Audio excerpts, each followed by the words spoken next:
خمسہ مجالس سلسلے کی دوسری تقریر آپ حضرات سماعت فرما رہے ہیں۔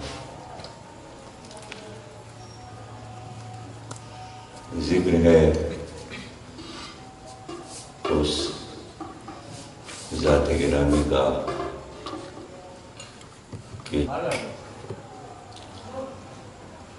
کل عرض کر چکا تمہید میں کہ غیر پر ایمان لانا عین ایمان ہے،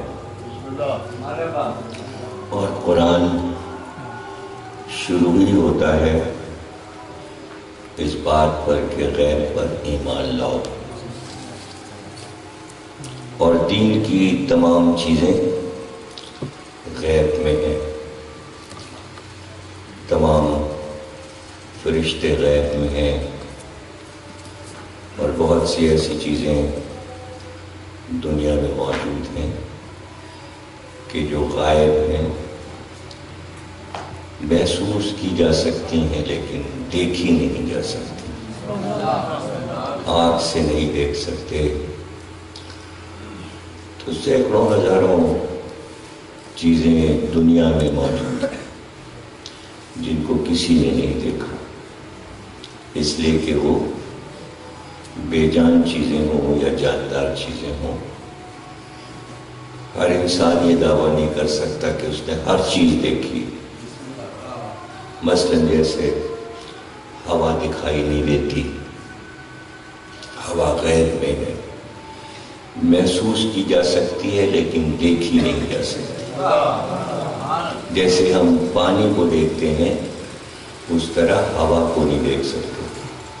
جتنے بھی گیسز ہیں ہم ان کو نہیں دیکھ سکتے۔ سانس لے تو سکتے ہیں لیکن سانس کو دیکھ نہیں سکتے۔ اسی طرح ہر انسان میں روح موجود ہے لیکن ہم روح کو نہیں دیکھ سکتے۔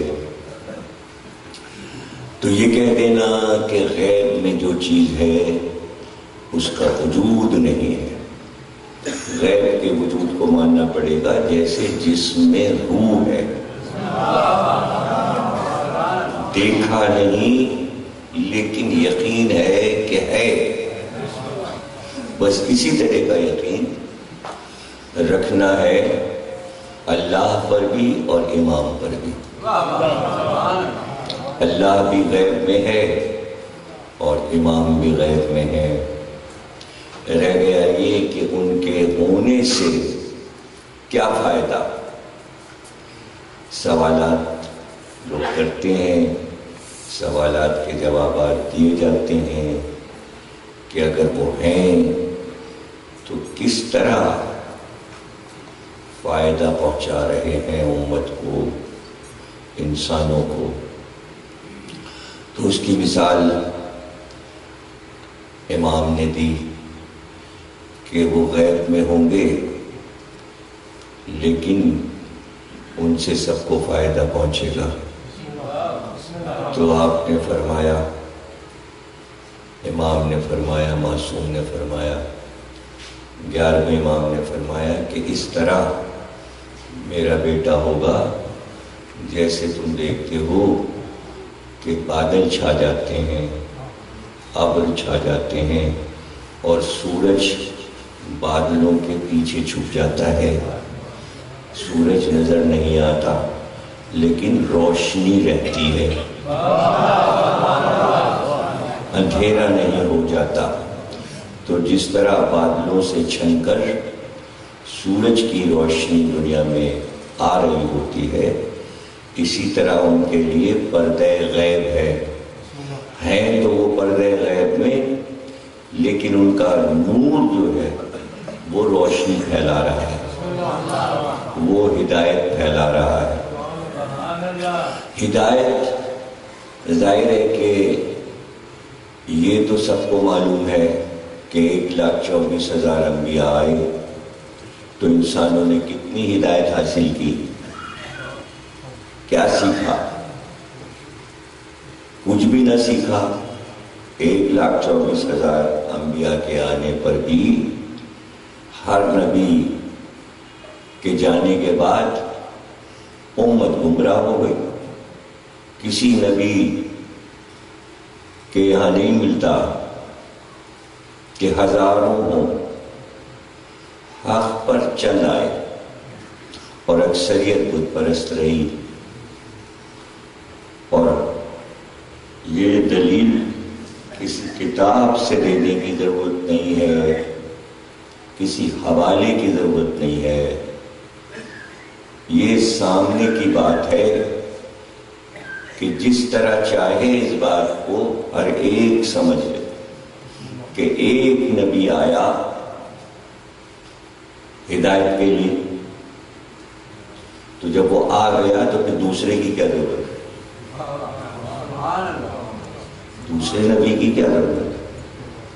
حضرت نوح آ گئے، جب وہ چلے گئے تو پھر دوسرا کیوں آیا؟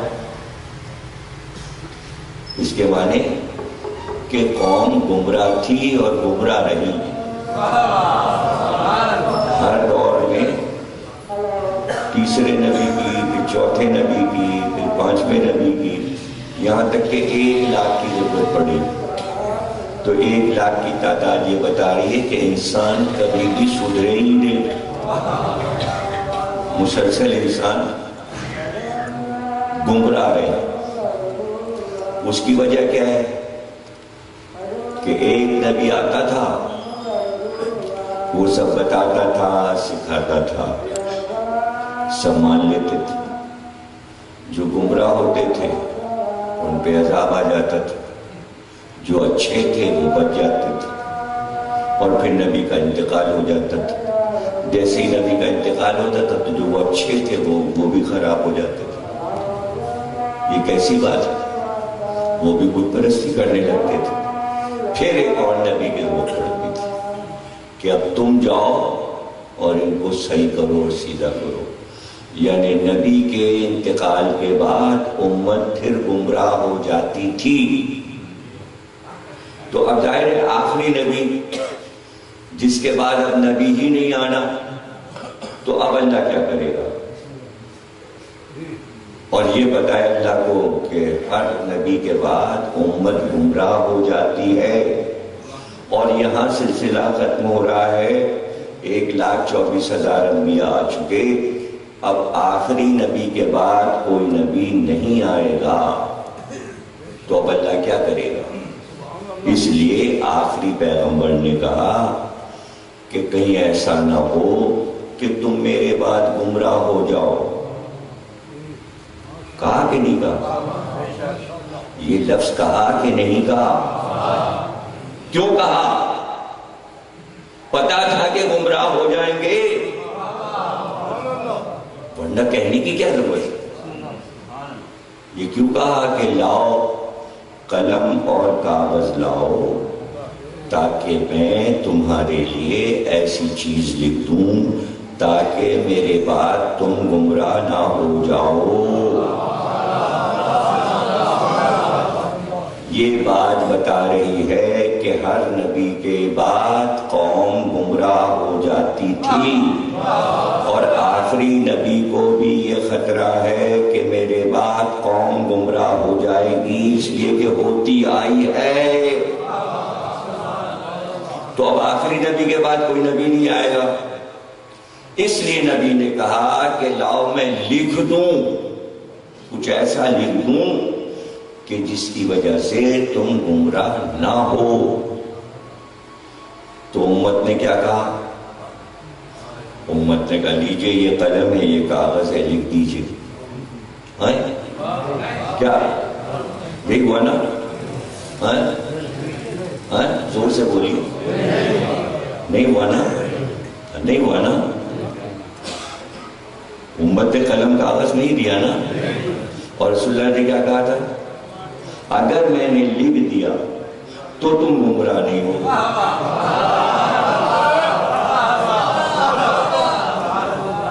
تو گمراہ تو نہیں ہوئی نا قوم، اس لیے کہ لکھوا لیا اس نے.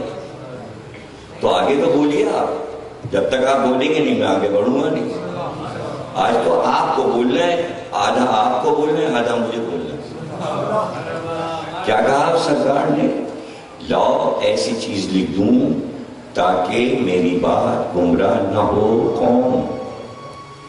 تو قوم نے کیا کہا؟ ہاں لکھ دیجئے، یہ لیجئے قلم اور کاغذ۔ جب نہیں کہا تو سرکار کیا کرے کہ اگر نہیں لکھواؤ گے تو کیا ہوگا؟ تو ہوا کیا؟ تو کیا ہوا بتائیے نا۔ تو پھر دلیل مل گئی، ہر نبی کے بعد امت گمراہ ہو جاتی ہے، یہی تو کہہ رہا ہوں شروع سے۔ سلوات تو پڑھی ہے، کہاں واقع کیا؟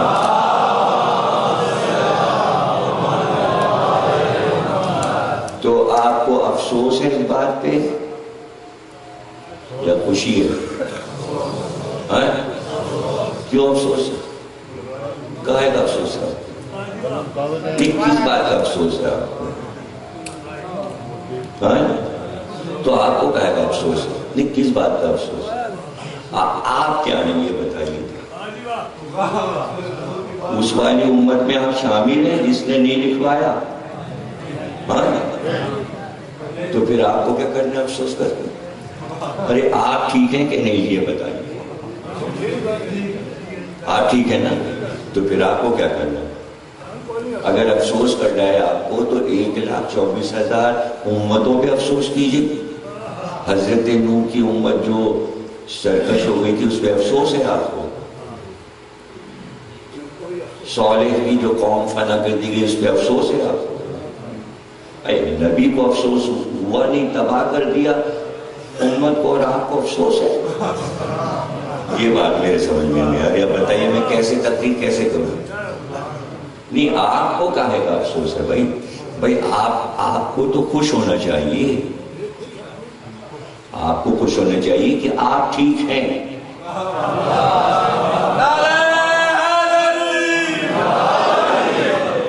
آپ کو کہے گا افسوس؟ افسوس آپ کو اس پر ہونا چاہیے کہ نبی کا کہا نہیں مانا گیا۔ دیکھیں ہم تو سرکار کو دیکھ رہے ہیں، ہم تو سرکار دو عالم کو جانتے ہیں، امت جائے جہنم میں، ہمیں کہے گا افسوس؟ ہمیں کوئی افسوس نہیں۔ ہمیں افسوس اس بات کا ہے کہ پیغمبر کے کہے کو ٹالا گیا، اور اتنا ہی کافی تھا کہ بس کہہ دیا جاتا کہ بھئی نہیں لکھوانا۔ آگے کے جو جملے کہے گئے اس پر افسوس ہے، اس پر افسوس ہے کہ اتنے دن سکھانے بتانے اور پڑھانے کے بعد پھر یہ سب کچھ اظہار کیا جائے اور بہانے بنائے جائیں۔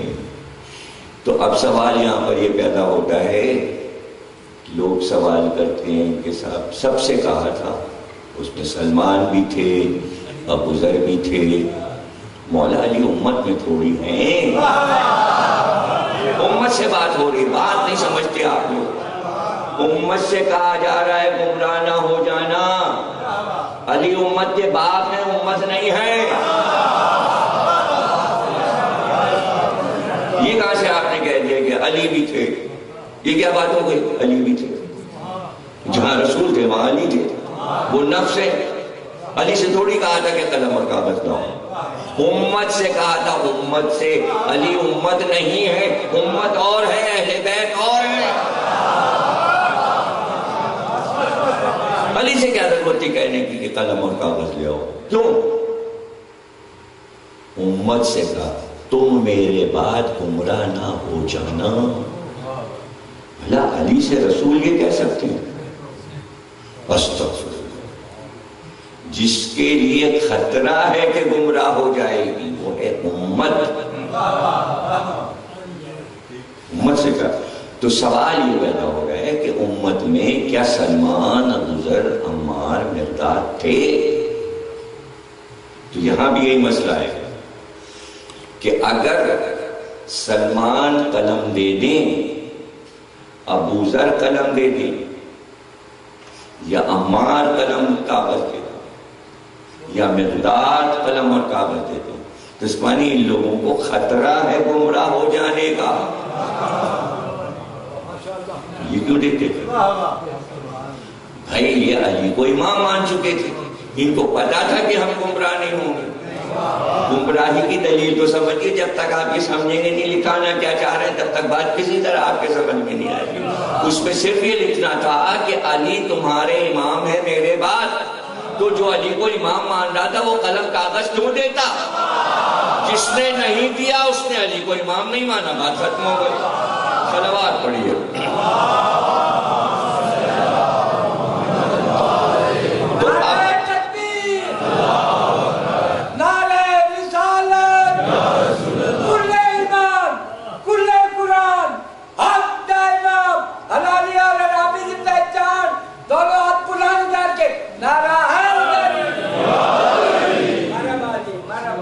تو اب سمجھ گئے نا کہ مسئلہ صرف امامت کا تھا، کہ نبی کے بعد امامت کو شروع ہونا ہے، اور یہ سب کو معلوم تھا۔ کتنی حدیثیں آپ کو یاد ہیں علی کے بارے میں؟ بتائیے، منہ سے بولی۔ ارے اگر آپ کو 4 معلوم ہے، 5 معلوم ہے، یاد کر کے بتائیے، جلدی جلدی سب لوگ بتائیے کتنی حدیثیں یاد ہیں آپ؟ بتائیے، کوئی بولے 4 5 10، کتنی یاد ہیں آپ؟ 2 1 کہنے میں شرم نہیں، 1 بھی کہو گے تب بھی جنتی ہو۔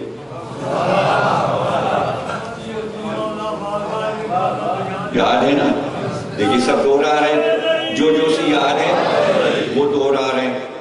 آج 1400 سال کے بعد یہ اتنا جو مجمع بیٹھا ہے جس سے میں پوچھ رہا ہوں، کسی کو 4 حدیثیں یاد ہیں، کسی کو 10 یاد ہیں، کسی کو 20 یاد ہیں، کسی کو 25، کسی کو 100 یاد ہوں گی۔ مولانا کو تو کئی ہزار یاد ہوں گی نا، بچوں کو بھی 1 2 یاد ہوں گی، منقول تو مولا تو سب کو یاد ہوگی نا۔ تو 1400 برس گزر گئے، مجمع میں سے ہر آدمی کو 5 5 6 6 حدیثیں معلوم ہیں۔ تو وہ امت جو وہاں اس وقت بیٹھی تھی جس سے رسول کہہ رہے تھے قلم کاغذ دے دو، کیا وہ حدیثیں انہوں نے نہیں سنی ہوں گی؟ ان کو بھی یاد ہوں گی نا، سمجھ گئے نا؟ تو جب ان کو یاد ہوں گی تو یہ ساری حدیثیں انہیں پتہ ہوں گی کہ رسول نے کہا میرے بعد علی امام ہے، سب کو معلوم ہوگا۔ جب آپ کو معلوم ہے تو ان کو بھی معلوم ہوگا۔ کہا ہوگا یہ امام مبین ہے، یہ بھی ان کو معلوم ہوگا۔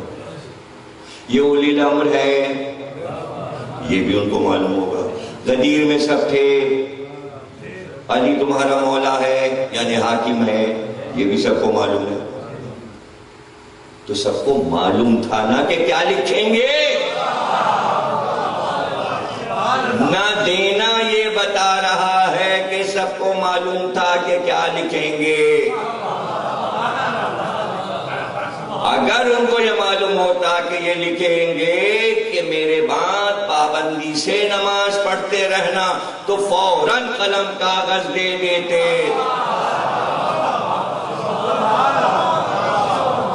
کہہ تو یہ بھی چکے تھے، کہہ وہ بھی چکے تھے، زبانی تو سب کچھ کہا تھا، اب لکھنے کا مسئلہ تھا۔ تو اس لیے قلم اور کاغذ نہ دے کر پھنس گئے، دے دیتے تو نہ پھنستے۔ دیکھیں مزیدار بات یہ ہے بھائی، جب آپ نے زبانی بات نہیں مانی تو اگر لکھ بھی دیتے تو آپ انکار کر دیتے، لکھوا تو لیتے۔ نہ لکھوا کے قصہ بن گیا، لکھ جاتا تو قصہ نہ ہوتا۔ دیکھیے قصہ جب مشہور ہوتا ہے کہ جب کوئی ٹریجڈی ہو جائے،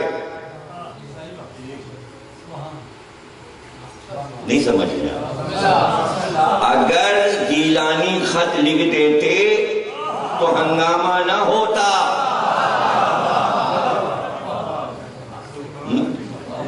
نہ لکھنے پر ہنگامہ ہو گیا اور معزول ہو گئے اور ان کے اوپر اتنے الزامات لگ گئے، سمجھ گئے نا؟ تو جب عوام کے مرضی کے مطابق واقعہ نہیں ہوتا تب واقعہ بنتا ہے۔ خلاف امید یہ واقعہ ہوا کہ جو چیز مانگی گئی وہ نہیں دی گئی، تو واقعہ بن گیا. اور کوئی لکھتا یا نہ لکھتا تاریخ کو، واقعے کو نہ لکھے، اللہ نے بہت پہلے بتا دیا تھا یہ ہونے والا ہے. پورا سورہ اتار دیا اسی بات پر. بسم اللہ الرحمن الرحیم. نون والقلم وما یسطرون. نون اور قلم کی قسم اور اس تحریر کی قسم جو لکھی جانے والی ہے.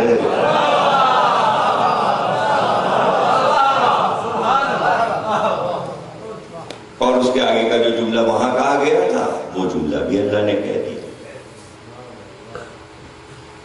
کہ آپ کے اوپر رب کی نعمتیں اتنی ہیں کہ اس کے سبب سے آپ دیوانے نہیں ہیں. رب کا بھی مجنون، آپ دیوانے نہیں ہیں. تو قلم کاغذ سے دیوانگی کا کیا رشتہ ہے؟ تو پہلے یہ سورہ آ گیا. تو جو ہونے والا تھا اللہ نے سب قرآن میں اتار دیا. اگر آپ قرآن غور سے پڑھیں آپ تو قیامت تک کی باتیں لکھی ہیں کہ قیامت میں کیا ہوگا، وہاں کا بھی معاملہ سارا لکھا ہوگا. تو جناب علی نہ لکھنا وبال جان بن گیا. نہ لکھوانا، نہیں لکھوایا ٹھیک ہے، آرام سے کہہ سکتے تھے، قلم کاغذ دے دیتے اور جملہ یہ کہتے کہ سرکار آپ کو تو لکھنا پڑھنا ہی نہیں آتا، قلم کا معاملہ. تو اس وقت یہ جملہ کسی کو نہیں یاد آیا کہ آپ کو لکھنا تو آتا نہیں، آپ قلم کیوں مانگ رہے ہیں؟ اس کے معنی سب کو پتا تھا کہ قلم کاغذ نہ تو لکھ دے گا، تو اس کے معنی جانتے تھے کہ لکھنا آتا ہے. پتا چل گیا ہے ان کو کہ لکھنا آتا ہے. مشہور یہی تھا کہ لکھنا نہیں آتا. یہ پتا کیسے چلا ان کو؟ کبھی لکھا ہی نہیں سرکار نے. وہی تو دوسرے لوگ لکھتے تھے، اسی لیے دوسرے لوگ زیادہ مشہور ہیں. کاتبانے وہی،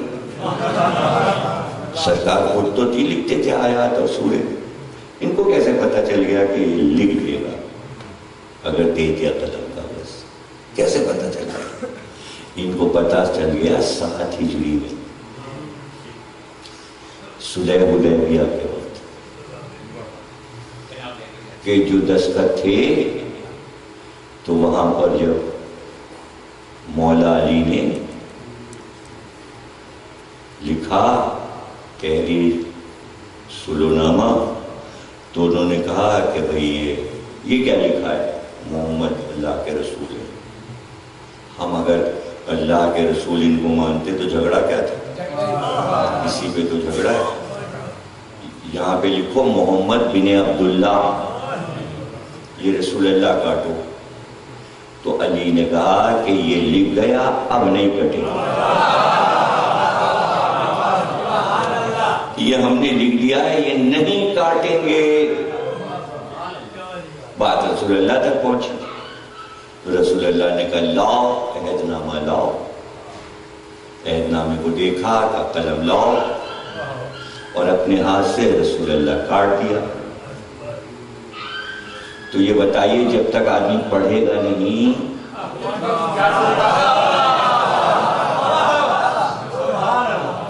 تو اس کے معنی سرکار کو پڑھنا بھی آتا تھا اور لکھنا بھی آتا تھا.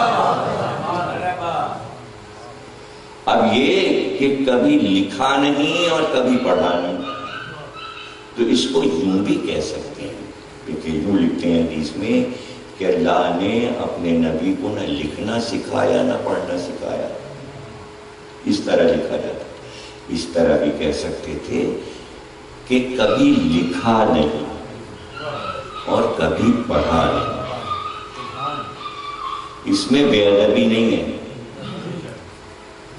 تو بہت سی چیزیں ایسی ہوتی ہیں جو غیب میں ہوتی ہیں اور دوسروں کو پتہ نہیں ہوتی. جتنے لوگ یہاں بیٹھے ہیں ماشاءاللہ سے سارے لوگ بیٹھے، ہر ایک کو کوئی نہ کوئی کام آتا ہوگا نا. ہم کو نہیں معلوم، ہمیں نہیں پتہ یہ کیا کرتے ہیں، یہ کیا کرتے ہیں، یہ کیا کرتے ہیں، یہ کیا کرتے ہیں. ہمارے لیے غیب ہے. آپ کو جو کچھ علم آتا ہے وہ ہمارے لیے غیب ہے، اور ہمیں جتنے کام آتے ہیں وہ آپ کو نہیں معلوم ہے نا. وہ آپ کے لیے کیا ہے؟ سب ایک دوسرے کے لیے غیب رکھ کے جی رہے ہیں اور ایک امام غیب کو نہیں جانے کے لیے. سمجھے نا. تو نبی کا نہ لکھنا غیب میں تھا، نبی کا نہ پڑھنا غیب میں تھا. اس کے معنی یہ نہیں کہ آتا نہیں. تو اب یہاں پر یہ پتا چلا، عقل سے پتا چل گیا کہ حکم الہی یہ تھا کہ لکھنا نہیں، حکم الہی یہ تھا پڑھنا نہیں. یہ کہنا غلط ہے کہ نہ لکھنا سکھایا اس نے نہ پڑھنا سکھایا. جو خود مجسم قلم ہو، جو خود مجسم لو ہو، سرکار دو عالم خود ہی قلم بھی ہے، خود ہی لو بھی ہے، تو اس کو اللہ نہ لکھنا پڑھنا سکھائے جس نے کائنات کی تقدیر لکھی ہو. کائنات کی تقدیر لکھی ہو، کائنات بنائی ہے جس نے، اس کے لیے کہا جائے. تو سرکار یہ چاہتے تھے کہ میں لکھ دوں، اور سرکار کے پاس لکھا لکھایا سب آیا تھا. وہ چیزیں وہ ہیں جو وحی کی شکل میں جبریل سناتے تھے. کچھ چیزیں لکھی ہوئی سرکار کے پاس آتی تھی. جو چیزیں لکھی ہوئی آتی تھیں وہ کہیں اور محفوظ کر دی جاتی تھی، کہیں اور محفوظ کر دی جاتی تھی. ایک تختی سرکار کے پاس آئی زمرد کی، سبز، اس کے اوپر سنہرے حروف سے جیسے روشنی سے لکھا ہو 12 اماموں کے نام لکھے ہوئے. زمرد کی تختی، اور اس کے اوپر رسول کے بعد 12 امام ہوں گے، ان کے سب کے نام لکھے ہوئے تھے. کس کے بعد کون امام آئے گا. سرکار نے وہ تختی جب جبریل نے سرکار کو لا کے عطا کی جنت سے، تو سرکار نے وہ تختی حضرت ام سلمہ اپنی زوجہ کو عنایت کر دی. اب یہ تختی اس وقت آئی تھی جب ام سلمہ کے گھر میں تھے رسول اللہ، تو آپ نے وہ تختی ام سلمہ کو دے دیا، اور کسی کو یہ معلوم نہیں کہ تختی آئی ہے کوئی اور ام سلمہ کے پاس ہے. پر جبریل لے کے آئے اور سرکار نے کہا کسی کو نہ بتانا کہ یہ تختی جنت سے آئی اور تمہارے پاس امانت ہے. تختی جب حضرت ام سلمہ کو دے چکے تو پھر ایک وصیت کی سرکار نے اور کہا کہ میری وفات کے بعد یہ تختی جو تم سے طلب کرے وہی میرے بعد امام ہے.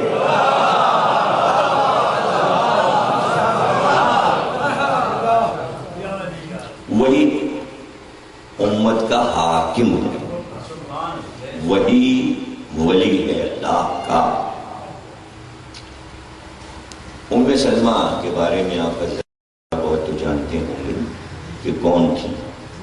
حضرت ام سلمہ سرکار دو عالم کی پھوپھی عاتقہ نام تھا ان کا، حضور کی پھوپھی، ابو طالب کی بہن، عبداللہ کی بہن، علی کی بھی پھوپھی ہیں، نبی کی بھی پھوپھی ہیں، عاتقہ بی بی ان کی بیٹی ہیں، یعنی رسول کی پھوپھی کی بیٹی.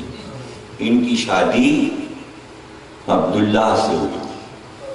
وہ بھی سرکار کے پھوپھیزاد بھائی تھے اور علی کے بھی پھوپھیزاد بھائی تھے. تو دونوں کی شادی جو ہوئی تھی وہ خالہ کے بیٹے اور بیٹیوں میں ہوئی تھی، یعنی دو بہنوں میں آپس میں رشتہ داری ہوئی، ایک کا بیٹا ایک کی بیٹی، اور دونوں عبد المطلب کے نواسے اور نواسی تھے. تو اس طرح حضور سے ان کی دو رشتہ داریاں تھیں، یعنی چچا کی پھوپھی کی بیٹی بھی ہیں اور پھوپھی کے بیٹے کو بیائی بھی ہیں، تو دوہری رشتہ داری ہو گئی. تو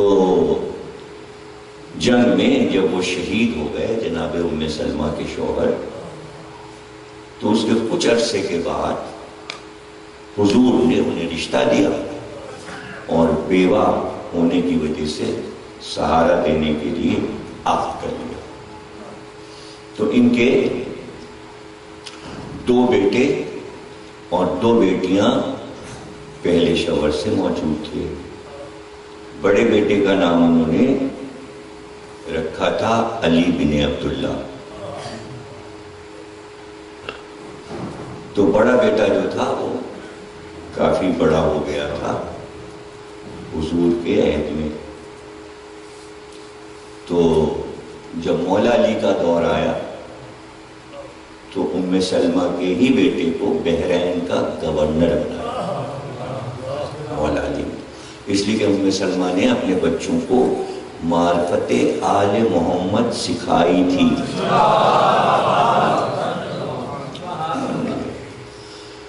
تو بعد وفات نبی جب یہ چرچا ہوا کہ مسجد میں بڑا مجمع ہے اور بیعت کا مسئلہ درپیش ہے، تو ام سلمہ نے، اور یہ جو حدیث قصہ آپ پڑھتے ہیں یہ بھی حضرت ام سلمہ سے ہے، سمجھے نا، انہی کے گھر میں یہ واقعہ ہوا اور وہی گواہ اور ام المومنین نے.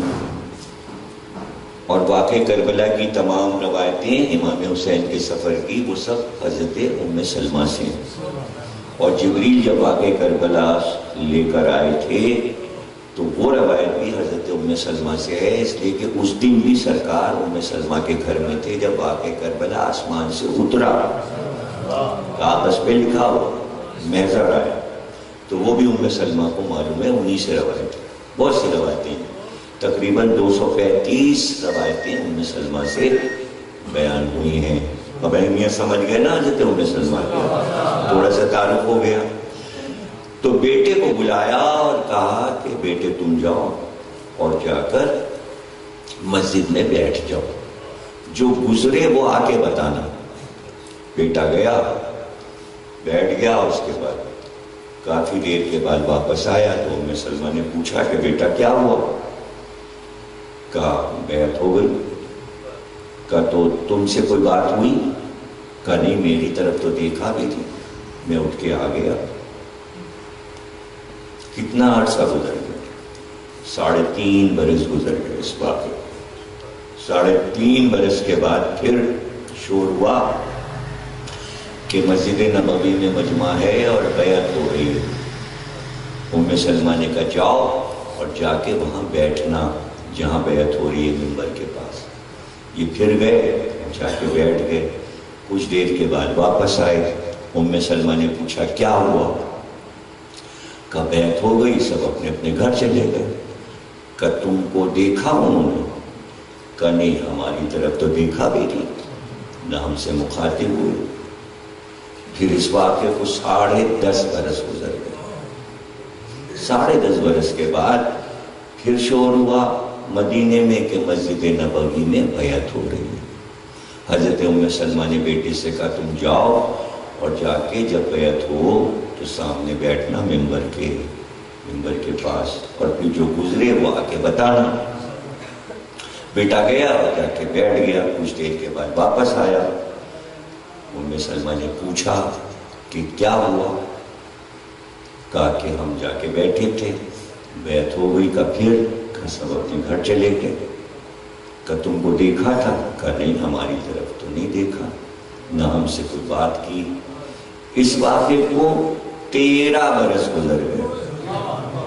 13 برس کے بعد پھر شور ہوا مدینے میں کہ بیعت ہو رہی ہے. بیعت ہو رہی ہے. ام سلمہ نے کہا جاؤ دیکھو کس کی بیعت ہو رہی ہے. بیٹے نے کہا یہ سنا ہے کہ علی کی بیعت ہو رہی ہے. کہا جاؤ اور جا کے ممبر کے پاس بیٹھ جانا اور جو گزرے وہ بتانا. بیٹا گیا, جا کے ممبر کے پاس بیٹھ گیا. کچھ دیر کے بعد بیٹا واپس گھر آیا. ماں نے پوچھا کیا ہوا؟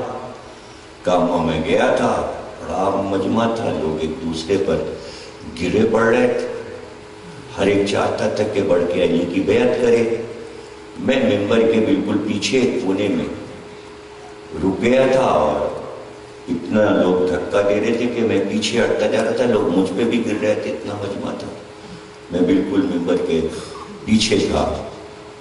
کہا پھر کیا ہوا؟ کہا کسی طرح پھر میں آگے بڑھا اور میں نے علی کی بیعت کی. جیسے ہی میں نے ہاتھ بڑھایا فوراً میرے ہاتھ کو پکڑ کے کہا جانا نہیں, ٹھہر جاؤ. کہا پھر کیا ہوا؟ کہا میں رکا رہا, بیعت ہوتی رہی. جب بیعت ختم ہوئی تو میں گھر چلا. کہا پھر کیا ہوا؟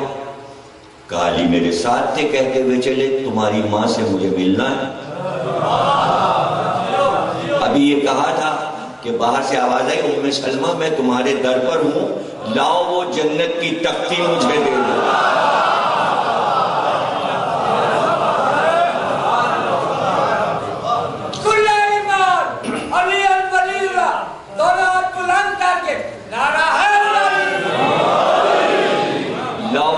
مجھے دے دو جس پر میرا نام لکھا ہے اور میرے نائبین کے نام لکھے ہیں.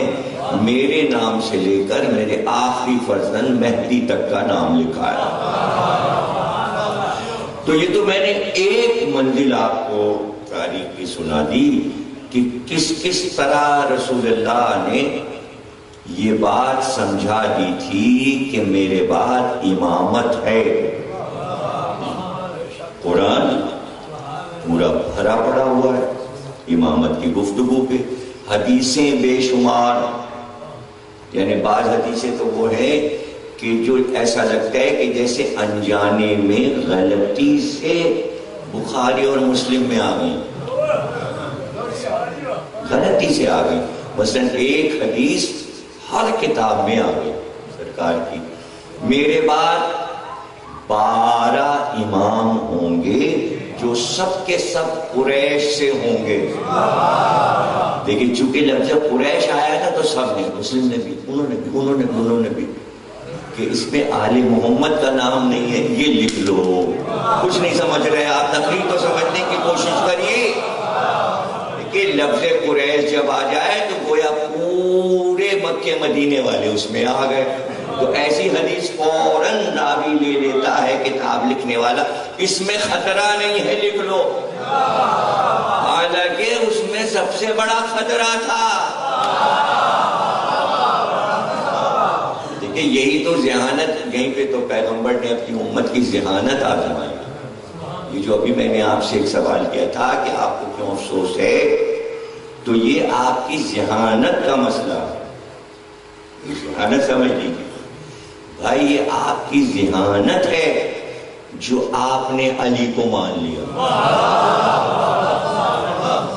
اس کا تعلق عقل سے ہے, عقل سے. اور سمجھا دوں تو پھر آگے بڑھو, تقریر رکتی ہے.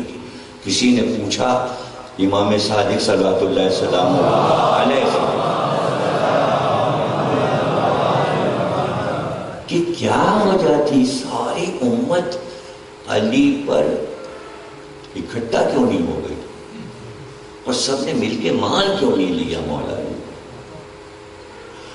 آپ نے فرمایا ناممکن تھا, ایسا ہو ہی نہیں سکتا تھا. راوی نے کہا کیوں؟ کہا اس لیے کہ عقلیں الگ الگ تھیں. جس کی جیسی عقل ہوتی ہے وہ ویسا دوست پسند کرتا ہے.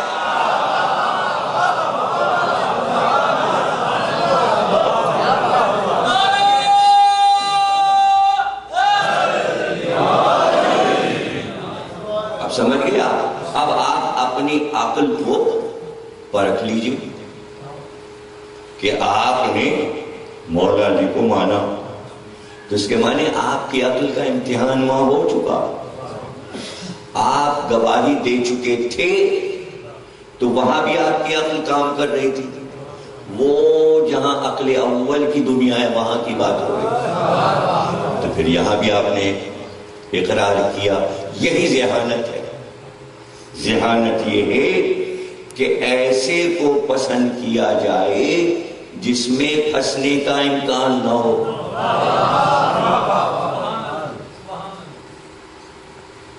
کس طرح مولا علی نے سمجھا دیا؟ اس نے کہا کہ بھئی رب ہے،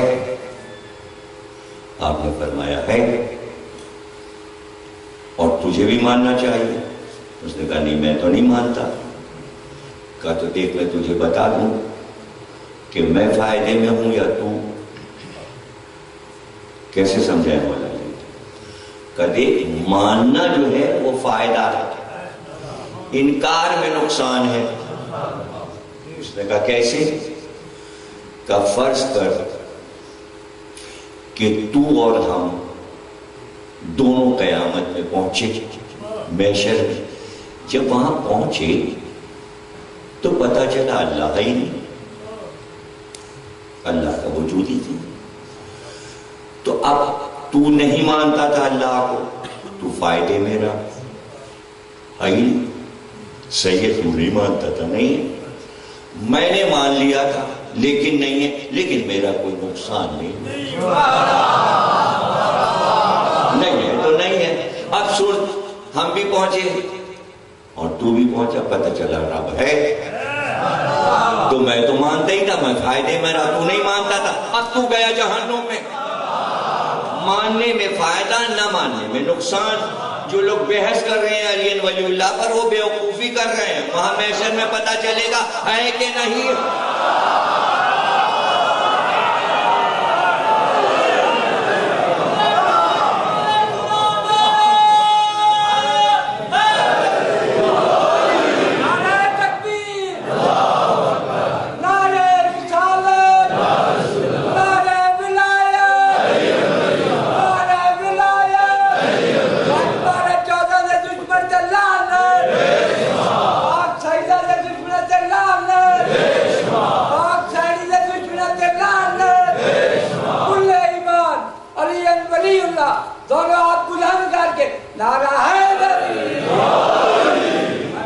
اچھا تو سنیے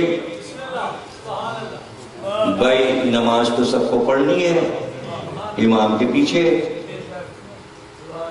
پہلا دن جب ہوگا تو پہلی نماز پڑھیں گے نا. جب عیسیٰ پڑھیں گے تو آپ نہیں پڑھیں گے، پڑھیں گے. جو لوگ تشہد میں علی ولی اللہ پڑھتے ہیں وہ بھی پہنچے، اور جو نہیں پڑھتے وہ بھی پہنچے.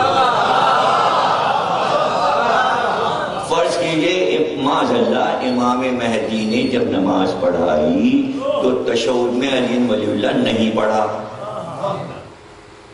تو وہ لوگ خوش ہو گئے جو نہیں پڑھتے تھے. دیکھا ہم اسی لیے نہیں پڑھتے تھے، امام نے بھی نہیں پڑھا. اب جو پڑھتے تھے وہ بھی فائدے میں رہے. اس لیے کہ ان سے امام یہ کہہ نہیں سکتے کہ تم علی کا نام کیوں لیتے تھے. بارواں پہلے پہ تنقید نہیں کر سکتا ورنہ وہ امام نہیں ہے.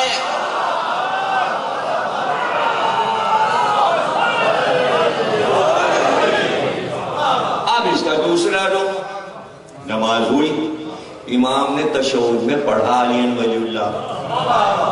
اب جو نہیں پڑھتے تھے وہ بتائیے جماعت سے بھاگیں گے یا بیٹھے رہیں گے؟ اور جو پڑھتے تھے وہ مزے میں رہے، وہ دیکھیں گے. دیکھا یہی کہتے تھے. تو بھائی امام وہی نے تو یہ کہا ہے کہ نماز ہوتی ہی نہیں علی کے بغیر، تو خود امام علی کے بغیر نماز کیسے پڑھا دیں گے؟ اور امام تو آ ہی رہے ہیں شہادت کے لیے، شہادت کے لیے آ رہے ہیں. کوئی ہم کو یہ سمجھا دے کہ امام مہدی تشہد میں علی ولی اللہ نہیں کہتے، ہم اسی دن مان لیں گے، یہ بات ہم اسی دن مان. کسی میں ہمت ہے تو یہ لکھ دے کتاب میں، امام تو نماز پڑھتے ہیں نا، تو کون سی پڑھتے ہیں، کون سی پڑھتے ہیں؟ تو کیا امام تشہد میں علی ولی اللہ نہیں کہتے ہوں گے؟ نہیں، ان پہ واجب ہے کہنا، انہیں بار بار شہادت اور گواہی دینا ہے علی ولی اللہ کی. مہدی کہتے ہی اسے ہیں جو ولایت علی کی گواہی کے لیے آئے. وہ تو روک کے ہی اس لیے گئے ہیں کہ وہی آ کے گواہی دیں گے اور سب کو سمجھائیں گے اور سب کا دماغ صحیح کریں گے. سارا مسئلہ ولایت علی کا ہے. آپ کیا سمجھ رہے ہیں امام کیوں ہیں غیب میں، اور آنے کے بعد کام کیا ہے ان کا، اور کس بات پہ جنگ ہوگی، کس بات پر فتوحات ہوگی، عدل کیسے قائم ہوگا، عدل کیسے قائم ہوگا؟ عدل امامت کے ذریعے قائم ہوگا. امامت کا پہلا امام علی ہے. بھئی جملہ سن لیجئے کہ امام نے فرمایا، امام نے فرمایا، پوچھا راوی نے کہ آپ لوگوں کو کس شرط پر امامت ملتی ہے؟ تو امام نے فرمایا کہ ہم کو معرفت زہرا پر امامت ملتی ہے. اگر معرفت زہرا نہ ہو تو وہ امام نہیں ہو سکتا. تو جب ولایت فاطمہ اتنی ہے تو ولایت علی،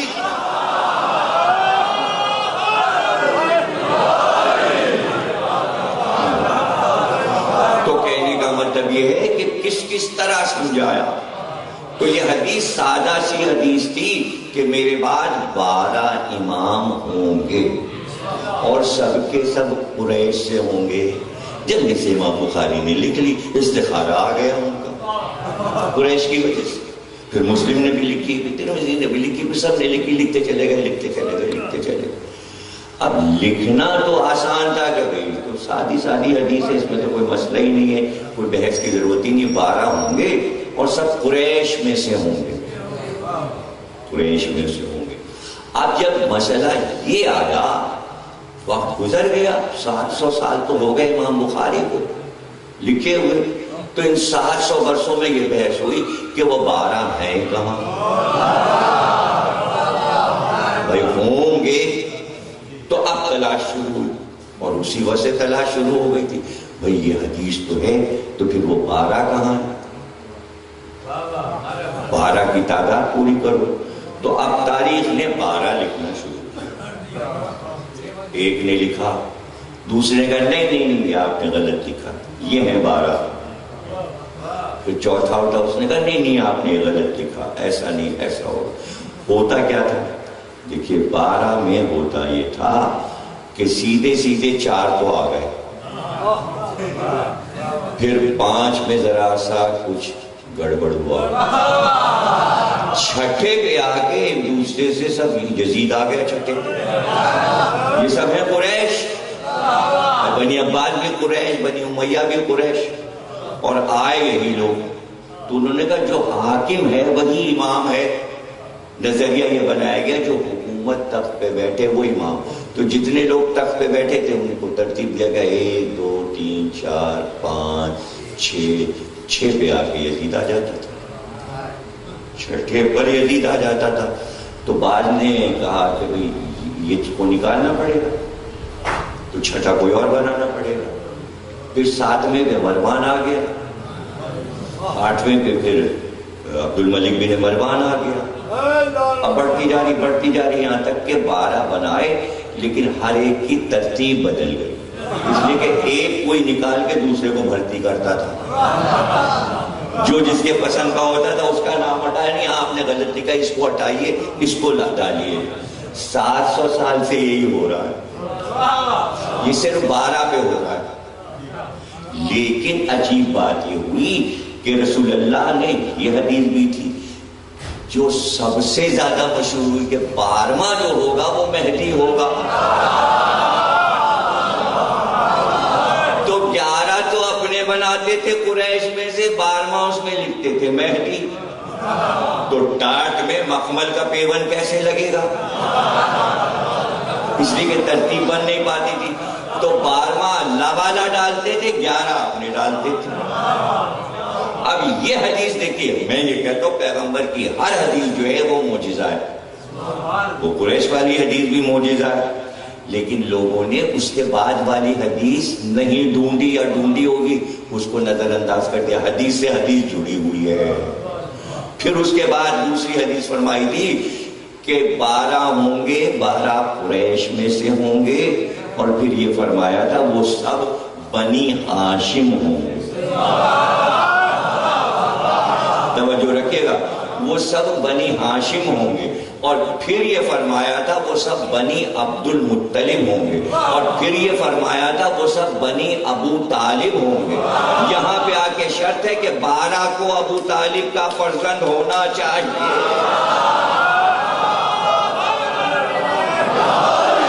توجہ رکھیے گا، اس کے بعد یہ حدیث آئی کہ 12واں جو ہوگا وہ مہدی ہوگا، تو مہدی کوئی بھی بن جاتا۔ اب ایک قریش میں سے مہدی بھی ایک خلیفہ بنی عباس میں ہوا، عادی اور مہدی دونوں خلیفہ موجود ہیں، تو اس مہدی کا نام ڈال دیتے۔ نہیں، اس حدیث کے ساتھ ایک اور ٹکڑا سرکار نے بڑھا دیا کہ مہدی جو ہوگا میری نسل میں ہوگا۔ چلیے، تو وہ کہتے بھائی کہ یہ بھی نسل میں ہے، بہت سے لوگ نسل میں بن جاتے ہیں، لیکن رسول اللہ نے اس کی بھی گنجائش نے رکھی۔ شرط کیا لگائی؟ سب سے کڑی شرط یہ لگائی کہ مہدی فاطمہ کا بیٹا ہوگا، میری بیٹی کا بیٹا ہوگا۔ تو آج تک نقلی مہدی نہیں بن پا رہا، اس لیے کہ شرط یہ ہے کہ فاطمہ زہرا کا پوتا ہو۔ تو یہ سرکار کی حدیثیں جو ہیں یہ سب معجزہ ہیں، اور اسی سلسلے میں امام کی حدیثوں کے سلسلے میں جتنی امامت کے بارے میں آپ نے فرمائی، اس میں یہ حدیث بھی ہے، جس نے اپنے زمانے کے امام کو نہیں پہچانا وہ جاہلیت کی موت مر گیا۔ اس میں کسی کا کوئی نام نہیں ہے، لیکن یہ حدیث معجزہ بنی ہوئی ہے کہ جتنے عہد گزر چکے اس عہد کے مورخین یہ تو بتا دیں اس دور کا امام کون تھا، آیا جاہلیت کی موت سے لوگ بچ گئے یا نہیں بچ گئے۔ اب میں آپ کو سناتا ہوں کہ کہاں پر کیا مسئلہ درپیش ہوا۔ مسئلہ دیکھیں، سرکار کی حدیث معجزہ، ہر حدیث معجزہ۔ اگر میں صرف یہ پڑھنا شروع کروں کہ سرکار کی ہر حدیث معجزہ کیسے ہے، جس نے اپنے زمانے کے امام کو نہیں پہچانا وہ جاہلیت کی موت مر گیا۔ جاہلیت کی موت یعنی جہنم گیا۔ اب اس کا بچنے کا کوئی سوال ہی نہیں ہے کہ کوئی اللہ اسے کسی طرح معاف کر دے گا، نہیں، معاف نہیں ہو۔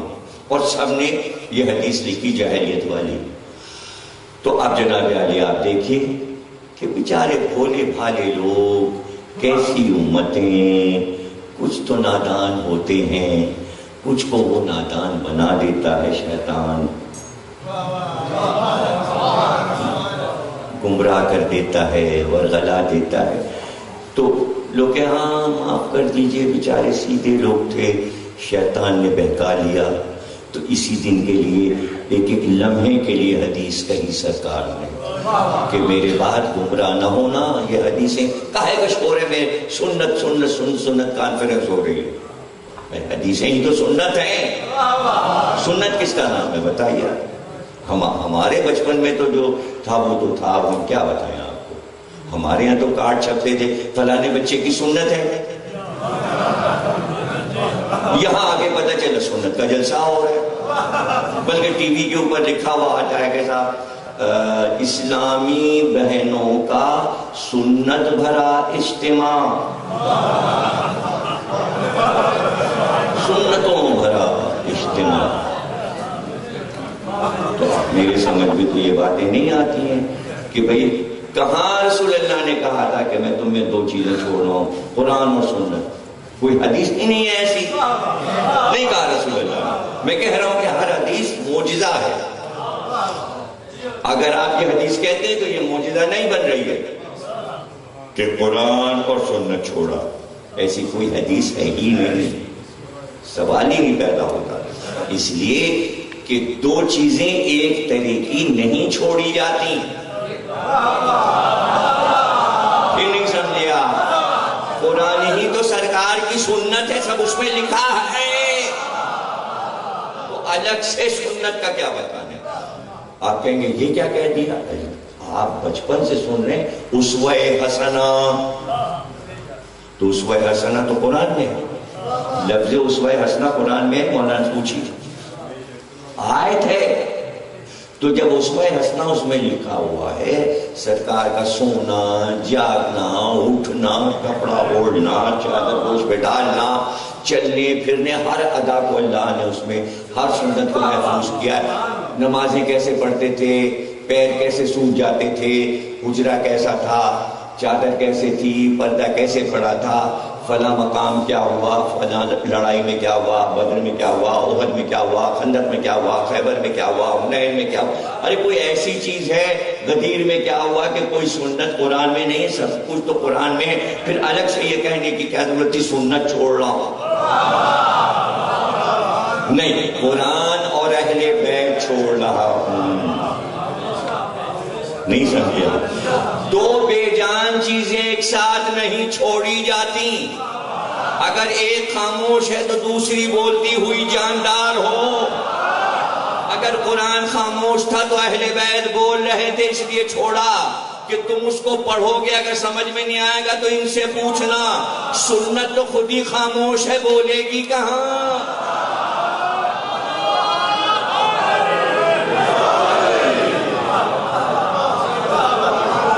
سمجھے نا؟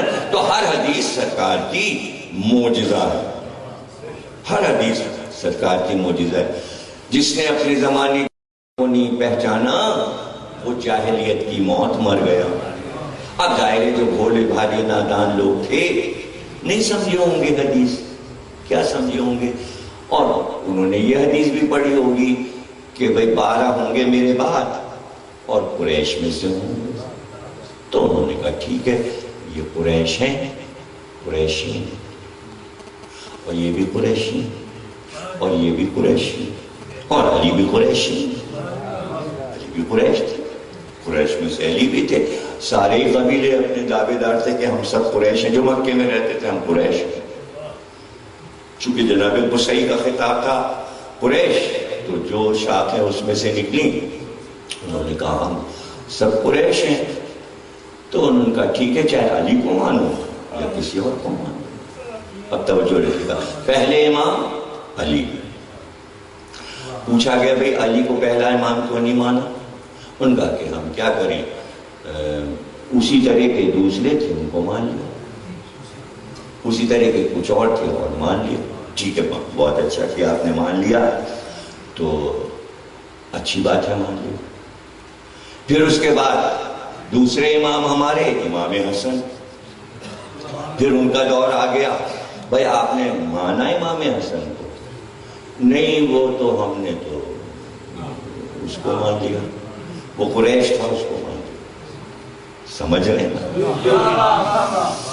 اب ہمارے تیسرے امام امام حسین، آپ نے مانا تیسرا امام حسین؟ نہیں، وہ تو یزید کی بیعت ہو گئی تھی، وہ بھی قریش تھا، تو ہم نے اس کو مان لیا. تو اب 3 امام تو اس طرح امت نے چھوڑ دیے کہ پہلے کو چھوڑا کسی اور کو مانا، دوسرے امام کو چھوڑا کسی اور کو مانا، تیسرے امام کو چھوڑا یزید کو مان لیا. اب سنیے، یہ میں خود نہیں بتا رہا ہوں، جو کچھ سنا رہا ہوں یہ امام صادق علیہ السلام کا قول سنا رہا ہوں. جس طرح امام نے فرمایا میں آپ کو سناتا چلا جا رہا ہوں. اب امام نے فرمایا یہ بتاؤ کہ پہلا امام جب آیا تو امت نے کسی اور کو مان لیا. کون فرما رہا ہے؟ امام صادق علیہ السلام. جب دوسرے امام کا دور آیا حسن کا تو امت نے کسی اور کو مان لیا. مجبوری تھی، نہیں سمجھ میں آیا. جب تیسرے امام حسین کا دور آیا تو امت نے یزید کو مان لیا، حسین کو چھوڑ دیا. اب یہ بتاؤ کہ حسین، امام صادق پوچھ رہے ہیں، صاحب بیٹھا ہے مجمع، امت بیٹھی ہے مدینے میں اور امام پوچھ رہے ہیں، امام حسین کی شہادت کے بعد یزید مر گیا۔ جب یزید مر گیا تو مسلمانوں کو پریشانی ہوئی، یزید کے بعد کوئی خلیفہ نہیں ملا اور تخت خالی پڑا رہا، اور صرف روئے زمین پر ایک ہستی تھی، وہ تھے میرے دادا سید الساجدین۔ بھئی توجہ نہیں کریں، امام کا لفظ معجزہ ہوتا ہے، معصوم کا لفظ، اور مجھے تو اس میں بڑا لطف آتا ہے۔ پچھلے سال چوتھے امام کی شہادت کے دن یہ پوری حدیث میں نے ٹنڈو جام میں پڑھی، تابوت اٹھنے والا تھا، سندھی جو کہ اردو بہت کم جانتے ہیں بڑا مزہ لے رہے تھے، حالانکہ پنجابی بہت زیادہ اردو جانتے ہیں سندھی سے زیادہ، تو آپ کو بھی ذرا سا ہلنا چاہیے اس پر، امام کے بیان پہ پھر توجہ سے سنیے تاکہ سمجھ میں آ جائے۔ امام فرما رہے ہیں کہ علی جب پہلے امام تھے تو کوئی اور موجود تھا، چلو ہو گئی غلطی،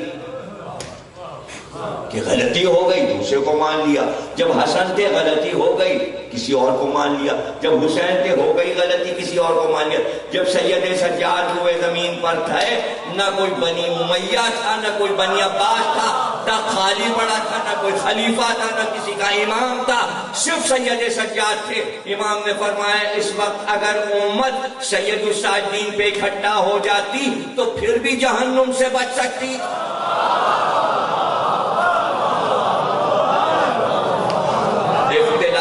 ہو جاتا، کوئی فرقہ نہ ہوتا۔ دیکھیے بھٹکتے رہے، ڈھونڈتے رہے کس کو اپنا امام بنائے،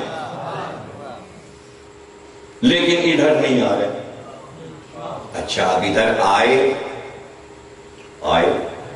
کیا ایسا تھوڑی نظر نہیں رہی ہوگی، آئے لیکن کس ارادے سے آئے؟ اب سنیے، سوائے امام کے پاس انہیں پتا تھا کوئی ہے ہی نہیں، یہی ایک اکیلا ہے اولاد رسول میں، یہی ایک بچہ ہے۔ سب نے آگے کہا کہ موقع اچھا ہے، تخت پہ قبضہ کر لیجیے، آئے تو تخت پہ قبضہ کر لیجیے۔ امام نے بھگا دیا، امام نے ان سب کو بھگا دیا کہ پہلے خدائی نظام کا امام تو مانو، کچھ نہیں سمجھ رہے آپ، امامت کا کام ہے کہ پہلے اس نظام کو منوایا جائے جس طرح رسول اللہ منوا گئے ہیں۔ غدیر میں یہ نہیں کہا تھا کہ تخت و تاج دے رہے ہیں علی کو، بس یہ تمہارا مولا ہے، آنکھ بند کر کے مولا ماننا تھا، چاہے وہ تخت پہ بیٹھے یا بوریے پہ، کچھ نہیں سمجھے آپ۔ پھر سمجھ لیجئے ذہانت اسی کے پاس تھی کہ جس نے یہ دیکھا کہ علی بوریے پہ بیٹھے ہیں، باغ کی زمین پہ بیٹھے ہیں، تو وہ بھاگ گیا، تخت تو ہے نہیں علی کے پاس، بادشاہ تو ہے نہیں علی، بھاگ گیا، نہیں وہ ذہین تھا جو رک گیا، اس لیے کہ جہاں یہ ہے وہاں تخت ہوگا، اس لیے کہ اس کو دوسری حدیث بھی یاد ہے، جدھر جدھر حق جائے گا ادھر ادھر علی جائے گا، جدھر جدھر علی جائے گا ادھر ادھر حق جائے گا، تو جو رک گیا اس کو پتا ہے حق یہی ہے۔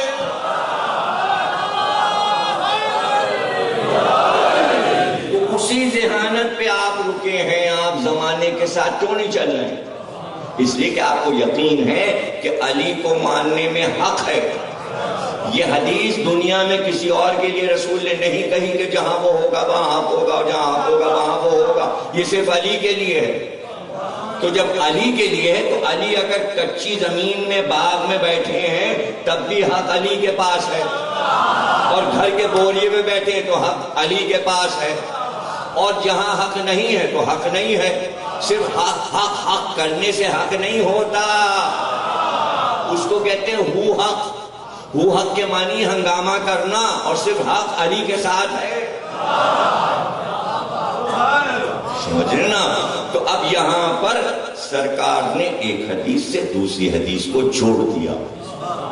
جاہلیت کی موت ہو گئی، اس لیے ضروری ہے اب یہ حدیث آ کے آپ کے زمانے پر ایسے واضح ہوتی ہے کہ فریم کر کر کے لگائیے. کون سی حدیث؟ یہی والی. جس نے اپنے زمانے کے امام کو نہیں پہچانا وہ جاہلیت کی موت مر گیا. اگر تاریخ کے اعتبار سے مان لیا جائے کہ امام بہت سے ہوئے اور ہوئے، ابھی عرض کرتا ہوں بہت سے ہوئے، آج کہاں؟ یہ سوال صرف دنیا سے آپ کر سکتے ہیں، کسی کی مجال نہیں ہے کہ یہ سوال اٹھا سکے کہ اگر سرکار کی حدیث یہ ہے جس نے اپنے زمانے کے امام کو نہیں پہچانا وہ جاہلیت کی موت مر گیا، تو 72 یا 73 فرقے کوئی یہ نہیں بتا سکتا کہ اس وقت سب علم کی موت مر رہے ہیں، ایمان کی موت مر رہے ہیں، یا جاہلیت کی موت مر رہے ہیں. اس حدیث پر جواب تو دے دیں کہ سب کا امام اس وقت کون ہے؟ سعودی عرب میں ہے، یمن میں ہے، لیبیا میں ہے، لبنان میں ہے، پاکستان میں ہے، افغانستان میں ہے، یا امام کعبہ ہے؟ کون ہے؟ پتا تو چلے، اعلان تو ہو کہ اس وقت سب کا امام کون ہے. صرف آپ فخر سے کہہ سکتے ہیں ہمارا امام امام مہدی ہے جو غیب میں ہے.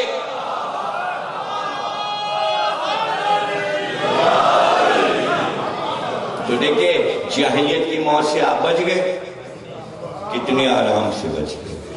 تو جاہلیت کی موت سے جیسے ہی بچے ویسے ہی سامنے قرآن کی آیت میں آ کے آپ کی مدد کر دی. یوم ندعو کل اناس بامامہم، ہم بلائیں گے قیامت کے دن ہر امت کو اس کے امام کے پیچھے. امام آگے، امام کے معنی ہی عربی میں آگے چلنے والا، جو آگے چلے اور امت اس کے پیچھے چلے. امام کے کیا معنی؟ امام کے بہت سے معنی. امام کے معنی ہے قیام کرنے والا. امام کے کیا معنی؟ جس کے پیچھے مجمع ہو. امام کے کیا معنی ہے؟ مزدور دیوار اٹھاتا ہے لیکن راج مستری جو ہے اس کے پاس ایک ڈوری ہوتی ہے اور ڈوری میں ایک لوہے کی نکیلی چیز بندھی ہوتی ہے. جب دیوار اٹھنے لگتی ہے تو ایک ایک اینٹا رکھ کے وہ ڈوری کو لٹکاتا ہے اور نیچے تک دیکھتا ہے کہ بنیاد سے دیوار ٹیڑھی تو نہیں ہوئی. تو وہ ڈوری امام کہلاتی ہے. امام نہ ہو تو دین کی عمارت ٹیڑھی ہو جاتی ہے.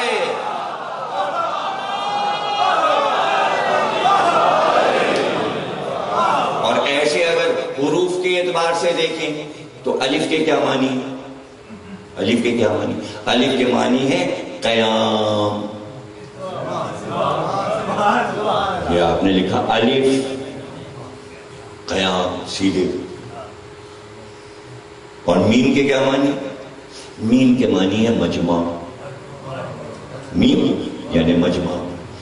تو جس لفظ میں الف آ جائے گا ہر وہ لفظ قیام کے معنی میں. میم جس لفظ میں آ جائے گا اس میں مجمع. بغیر مجمع کے نہیں ہوگا. ہے نا مشکل؟ ذرا سا آپ مجھے منہ دیکھ رہے ہیں بھائی، آپ آزمانے کے لیے جو میم کا لفظ ہے وہ دوہرا دیجیے. معنی خود ہی آپ کو معلوم ہو جائے. یہ تو میں نے آسان بات بتائی آپ کو. جس لفظ میں میم ہے وہ لفظ دوہرائیے. دوہرائیے. امت میم آیا، امت مانی مجمع. ابھی کوئی لفظ آپ بھائی میم کے لفظ اب کیا بھولے آپ سارے، دوہرائیے جلدی سے. محرم میم آیا مجمع. محرم آیا مجمع ہوا. بڑا مجمع ہوا، جلوس کا مجمع ہوا کہ نہیں ہوا؟ یقین نہیں آ رہا آپ کو، میم پر یقین نہیں آ رہا. محمد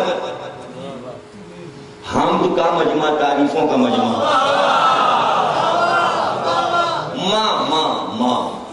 ماں میم آیا، ماں بیٹا بیٹا، بیٹی، شوہر، خاندان، ساس، سسر، ماں، مانجی، بھتیجا، بیچ میں ماں، مجمع.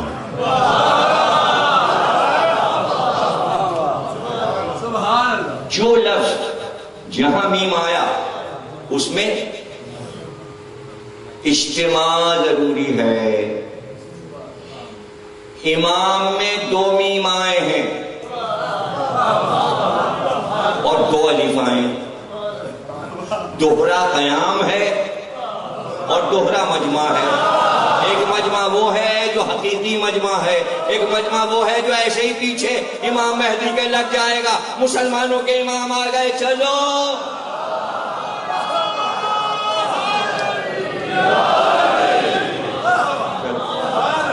مجمع تو وہیں لگنا.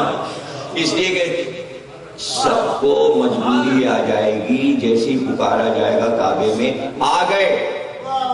اچھا یہ ایک دم سے تھوڑی ہوگا کہ آ گئے، بلکہ فرمایا رسول اللہ نے کہ جس سال وہ آئیں گے اسی سال شب قدر میں.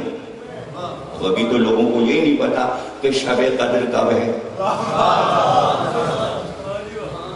شب قدر خود ہی غیب میں ہے. تو قرآن میں کہہ رہے وَمَا أَدْرَاكَ مَا لَيْلَةُ الْقَدْرِ، تمہیں ادراک ہی نہیں ہے کہ شب قدر ہے کیا. تو جب ادراک نہیں ہے تو پتا کیسے؟ اس لیے کہ غیب میں ہے.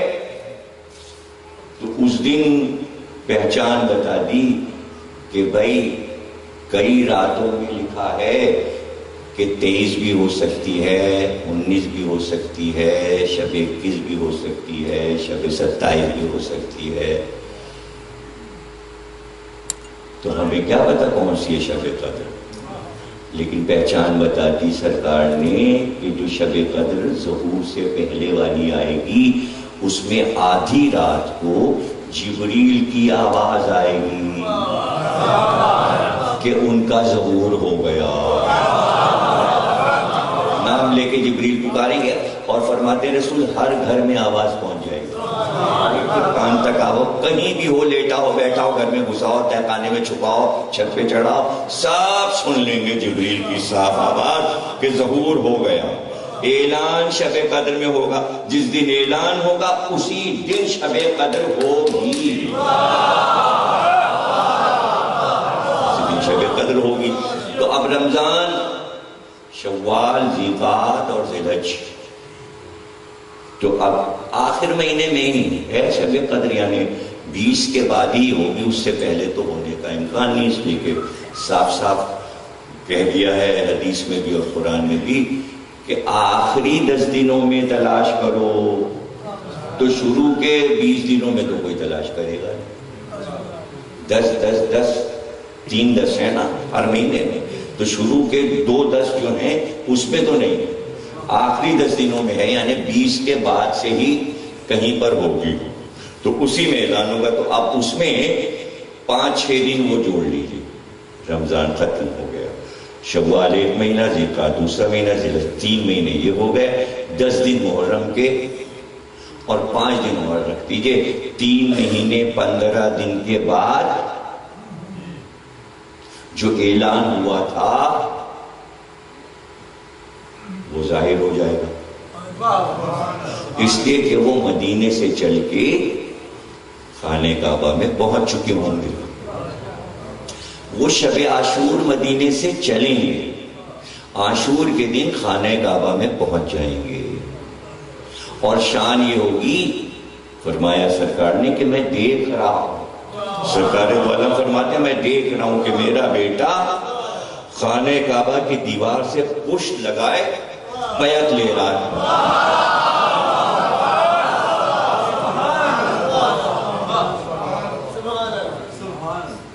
ہوتا ہے شب و روز تماشا میرے کعبہ میرے پیچھے، کلیسا میرے غالب کا شعر ہے. کعبے سے پشت لگائے ہوئے، کیوں؟ اس لیے کہ قبلہ تو یہ ہے، یہ کعبہ ہے، یہ قبلہ ہے. اور بیعت لے رہے ہیں اور ان کے گوسفند ان کے ساتھ، چاروں طرف ان کی بھیڑیں. رکن یمانی کی طرف سے کعبے میں داخل ہوں گے، اور جبریل امین اس وقت کہاں ہوں گے؟ وہ خانہ کعبہ کی چھت پہ پکار رہے ہوں گے، اے خلقت خدا آ جاؤ بیعت کرنے، آ جاؤ بیعت کرنے، اور مجمع بڑھ رہا ہو۔ اب رہ گیا یہ کہ آپ شاید پریشان ہوں، ڈڈیال کہاں، خانہ کعبہ کہاں ہے؟ پاسپورٹ بنواؤ، پھر پنڈی کے پرانے ایئرپورٹ پہ جاؤ، پھر پیائیے کہ پرانے جہاز، پتہ نہیں فلائٹ ملے کہ نہ ملے، اور پھر بھی جاؤ تو پھر جدے اترو، پھر وہاں سے بس کرو، پھر مکے جاؤ۔ کیا ہوگا؟ کیا کچھ نہیں ہوگا۔ پھر حدیث سنیے، ارادہ کیا مومن نے، اس کا ایک پیر اس کے گھر میں ہے تو دوسرا وہاں جہاں امام۔